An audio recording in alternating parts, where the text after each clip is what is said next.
You ask Tiger to solve. This deals with linear equations with one unknown. The final result is x equals -19/2. Let's solve it step by step.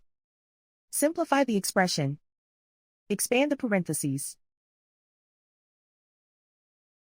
Multiply the coefficients. Simplify the arithmetic. Group all constants on the right side of the equation. Subtract 2 from both sides. Simplify the arithmetic.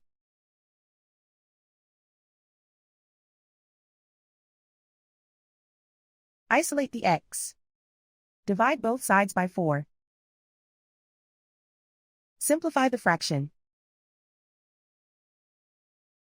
Find the greatest common factor of the numerator and denominator. Factor out and cancel the greatest common factor. And so the final result is x equals -19/2.